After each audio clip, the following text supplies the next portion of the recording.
आइए बच्चों, अब हम लोग जानेंगे कि त्रिकोणमितीय अनुपात की सारी के मान हमें कैसे याद रखने हैं। ठीक है, चलिए हमने यहाँ पर इसका स्ट्रक्चर बना दिया है कि ये साइन थीटा है, ये कास थीटा, टैन थीटा, काट थीटा, सेक थीटा और कासेक थीटा।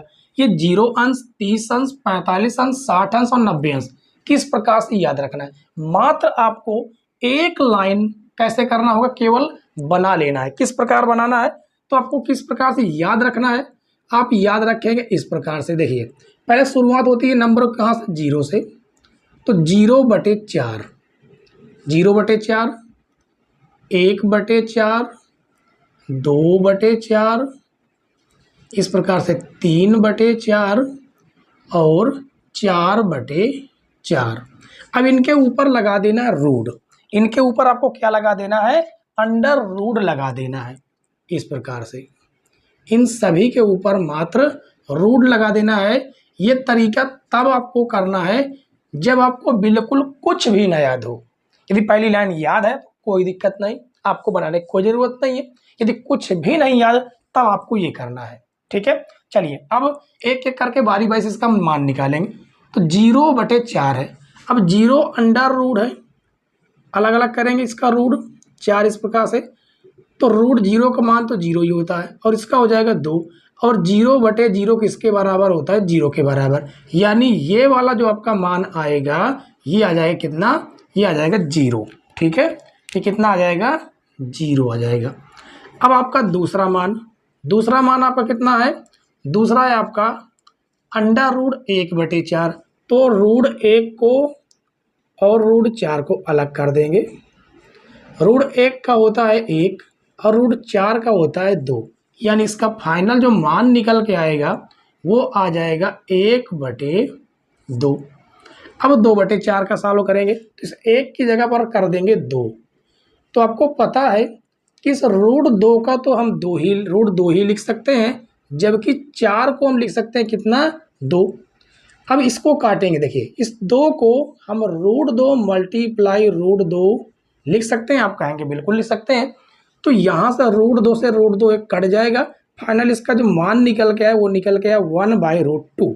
यानी इसका जो 45 sin 45 का जो मान हो जाएगा वो 1/√2 हो जाएगा।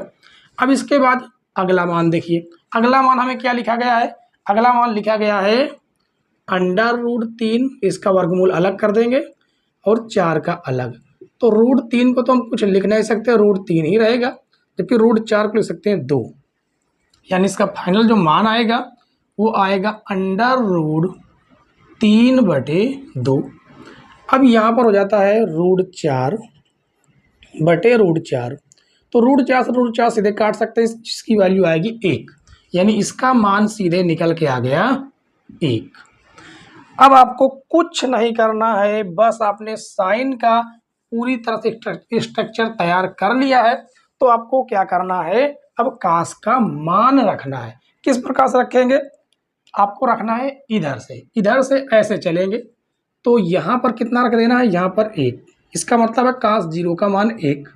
फिर इसको यहाँ पर लिखेंगे। इस प्रकार सीरियल से लिखते चले जाना है, इस प्रकार से। और ये है यहाँ पर आ जाएगा 0। यानी यहाँ से एक बात समझ में ये आई, कास 0 का मान 1 होगा और कास 30 का मान √3/2 होगा, कास 45 का मान 1/√2 होगा, कास 60 का मान 1/2, कास 90 का मान 0। अब टैन, आपने अभी इसका फार्मूला जाना था, टैन थीटा का sine theta by cos theta. यानी साइन थीटा में कास थीटा का भाग इस प्रकार डिवाइड देंगे तो संख्या 0/संख्या क्या होता है, 0 होता है। ठीक है, अब इसमें यदि आप भाग दें तो 2 से 2 कट जाएगा। तो कास 30 टैन 30 का मान हो जाएगा 1/√3। यदि आप इन दोनों का आपस में भाग दें तो 1/√2 से 1/√2 कट जाएगा, जो कि मान आपको मिल जाएगा 1। ठीक है, अब आगे देखिए, टैन 60 का मान √2 से √2 कट जाएगा। यदि हम डिवाइड देंगे तो हमारे पास बच जाएगा √3। इसके बाद यदि इसका हम भाग देते हैं तो संख्या बटे 0। संख्या बटे 0 का जो मान होता है वो इनफाइनाइट होता है, यानी अपरिभाषित। ठीक है, यहाँ पर लिख सकते हैं अपरिभाषित। अब आपने tan का निकाल लिया, तो काट वाली कोई दिक्कत ही नहीं है, सीधे इस प्रकार से पीछे की ओर से लिखते चले आएंगे। ये अपरिभाषित, फिर √3, उसके बाद 1, फिर ये हो जाएगा 1/√3, उसके बाद लास्ट में 0। ठीक है, अब ये बचता सेक थीटा।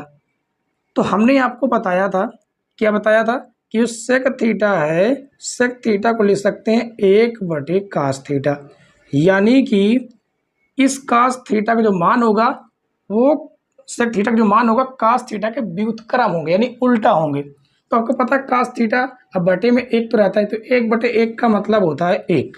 ठीक है, और उसके बाद इसका व्युत्क्रम कर देंगे तो हो जाएगा 2/√3। इसका व्युत्क्रम करेंगे √2/1, मतलब 1 ही रहता है, ये आ जाएगा 2।